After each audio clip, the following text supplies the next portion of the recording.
Jesús bueno, dulce Padre y amigo incomparable, cuando el dolor ofusque mi corazón, cuando los hombres me abandonen, cuando el tedio me persiga y la desesperación clave su garra en mí, aquí, al pie del sagrario, cárcel donde el amor te tiene prisionero, aquí, solo aquí, buscaré fuerza para luchar y vencer.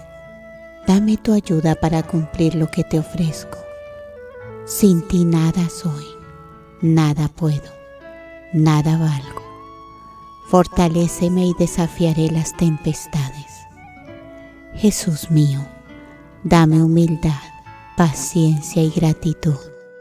Amor, porque si te amo de veras, todas las virtudes vendrán en pos del amor. Te ruego por los que amo, tú los conoces, tú sabes las necesidades que tienen, socórrelos con generosidad. Acuérdate de los pobres, de los tristes, de los huérfanos, consuela a los que padecen, fortalece a los débiles, conmueve a los pecadores para que no te ofendan y lloren sus extravíos. Ampara a todos tus hijos, Señor, y a mí, que te acompaño cuando te abandonan otros, porque he oído la voz de la gracia. A mí, que no te amo por el cielo, ni por el infierno te temo.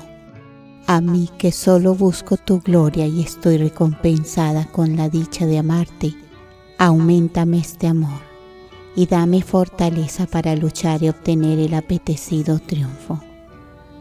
Adiós, Jesús de mi alma. Salgo de tu presencia, pero te dejo mi corazón. En medio del bullicio del mundo estaré pensando en ti, y a cada respiración entiende, oh Jesús, que deseo ser tuya. Amén.